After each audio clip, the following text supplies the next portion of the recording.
We have looked at some reflexive verbs in the first section, and some of them use a specific preposition. We say, ich werde mich über den schlechten Service beschweren. Ich entschuldige mich für die Verspätung. Ich muss mich auf meine Arbeit konzentrieren. In these examples, the prepositions of each verb happen to be the same in English as in German. So the concept is not unknown to English speakers. Über is about, für is for, and auf, on. Now all these prepositions carry an object, and you have learned that all objects take on a case. So the object following the preposition has to be in the Akkusativ or the Dativ. Or in the Genitiv, but that is something that we will look at separately at a later stage. We know at this stage that some prepositions always carry an Akkusativ object, such as für. Ich entschuldige mich für has thus to be followed by an Akkusativ object. Other prepositions always carry a Dativ object, like mit. And others can carry either, for example, auf. Here are some examples of verbs with a preposition that carry an Akkusativ object. Sich entschuldigen für, to apologize for, sich interessieren für, to be interested in, sich bewerben to apply for, bitten to ask for. It literally means to beg for, but that would be a bit strong, so the better translation is to ask for, or to request something. And here you can see them in context. Du musst dich für deinen Fehler entschuldigen. You have to apologize for your mistake. Wir interessieren uns für den Kinderwagen. We're interested in the baby carriage. Er hat sich einen neuen Job beworben. He applied for a new job. Ich möchte dich einen Gefallen bitten. I would like to ask you for a favor. All the objects take on the case induced by the preposition. These are verbs that come with a preposition carrying a dative object. Beginnen mit, to begin with, sich erkundigen nach, to ask about, gehören zu, to belong to, träumen von, to dream of and also to dream about. And here again some example sentences. Ich würde jetzt gern mit den Proben beginnen. I would like to begin now with the rehearsal. Daniel hat sich vorhin nach dir erkundigt. Daniel has asked about you before.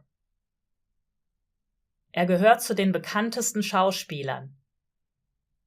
He's one of the most well-known actors.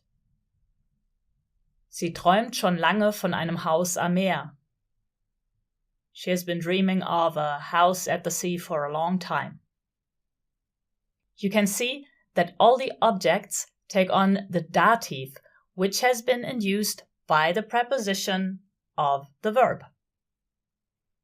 In a sentence like this, the preposition and the object form one unit, which is called the prepositional phrase. The verb and the preposition don't form a unit, and neither do the verb and the reflexive pronoun.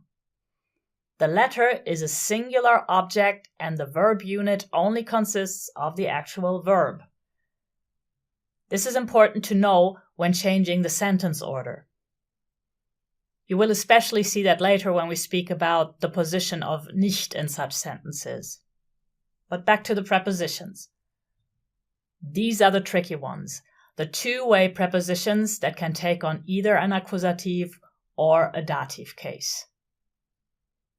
While when talking about place and time, we can easily determine which one it is by asking wo, wohin, or wann, we're a bit at loss here.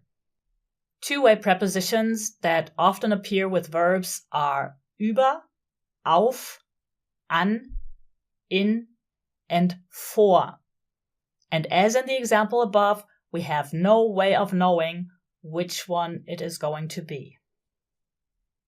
So when you see verbs like these, denken an, to think of, sich verlieben in, to fall in love with, sich fürchten vor, to be afraid of, what do you do? Guessing is not the worst idea here. I collected more than 100 of frequently used verbs with prepositions, and only a third of them use two-way prepositions at all.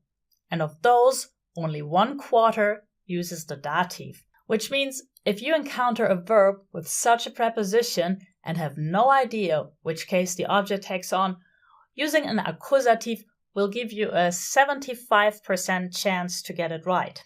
Not bad.